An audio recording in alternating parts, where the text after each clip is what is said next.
I am going to be mainly talking about that great feel that I was talking about, that touch that you would get when you would hold your finger 1 and 4 and feel an octave. By that angle that you'd hit into the keyboard, instead of having that straight look like you would think like this, that you hit the keyboard like this. You hit the keyboard like this, you hit it on an angle. You hit it in between the 1 and the 4. And that's what gets you the cool, the 1 and the 4. And that's what cool then gets you the cool distance between the 1 and the 2. These are chord and octave essentials. Your 4th finger is very important. You gotta remember to play your 4th finger. Your 5th finger then is left out there just kind of wandering, and I call it the reach finger, because then it can always reach for an 8. This is a letter note, and this is a sharp note, a raised sharp note. Now that's once again cool thing about the keyboard. It has raised notes. I know that there's a lot of computer touchscreens right now that have, or whatever kind of screens, that have just flat, plain. But the cool thing is that raised part of those notes, that's the greatest part, is they're up. They're raised. They're higher than the other notes, so you can swing fingers underneath them. You can feel what it feels like to be between them, and you can feel like if you're in between 2 or in between 3, being E, F, E, F, B, C, B, C, E, F, E, F, in those places, you can feel the notes because of the raised-ness and the distances that you start to feel over the years. And you start to feel what it feels like to go from a sharp to a letter, or from a letter to a sharp, that down up feel or that up down feel. You start to feel that without even looking at the keys. Because remember, on a guitar neck, all you're doing is just sliding to the next fret, right?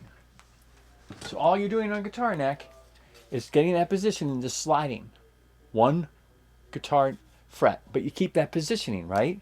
Well, it's kind of like that on the keys, except sometimes you're not on a flat plane like on the guitar. You're not on the same positioning exactly like you're on the guitar. You know why?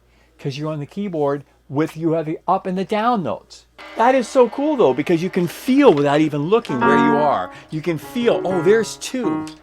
Oh, there's 3. I can feel that because of that space between B, C, B, C, and E, F, E, F, of that letter to letter, letter to letter part of the keyboard. That's the cool thing though. I can feel that.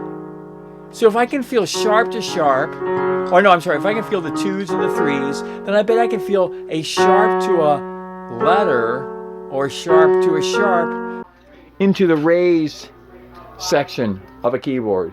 Raising yourself off of a letter, not going just letter to letter, but raising yourself up off of the keyboard. Why? Because it's important to learn what that feels like. If you're not just playing with a neck that's all even in height, with that sharp note, I gotta go up a distance in height. I have to actually raise or make my fingers feel that. If you're on a guitar and you have a certain position and you slide your hand 1 fret each finger, you're going up a half step or down a half step, whether you're sliding down or up, right? On the keyboard, it doesn't always feel the same because sometimes you're going up onto an actual different dimension. You're not on the same plane. You're actually going physically higher on a keyboard. You're jumping up to a sharp note. Whereas in a fretboard, you're just moving up fret to fret. Cool thing though, the relationship is this guitar invented this keyboard. This keyboard would be nowhere without this guitar, because guitar started music. Guitar started then with the frets and with the whole idea of a board. Before frets, even just think of violins or something like that, they have fretless things. Those fretless things, wait a minute, the octave is pressed against the cymbal and it might bend. There you go. Free cymbal. So anyway, this guitar neck, by moving higher to make the string shorter, taught us music, and then making more than one string taught us intervals. 2 strings at a time, then 3 strings at a time, or 4 strings at a time taught us chords. Point being is, if you're playing the guitar part and you're just sliding along, it's going to feel the same as you're just dragging your fingers along the neck. But on the keyboard, you can't just drag because it's kind of 3-dimensional. The playing field is a little different. Now, both the sharps and the letters could be colored the same. The colors make no difference. It's the raised-ness of the sharps that distinguish the keyboard. That's like your frets. The raised-ness of the keys, of, the sharps, the difference, the cool thing of the raised-ness of them, it doesn't have to be the same. It could be the same color. A lot of times they're opposite. These letters are the darker colors, and these sharper ones are the lighter colors sometimes. I've seen ebony keys and rosewood sharp notes.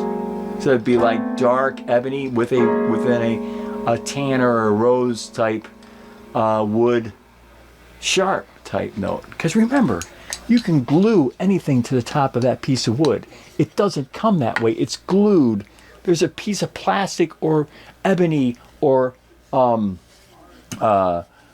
rosewood or any other kind of wood, maple or whatever you want, or the same kind. You could have all the same color. I've seen keyboards that are all the same color. It's just the raised-ness is like marking like the frets on a guitar. The raised-ness of those keys is what define the keyboard.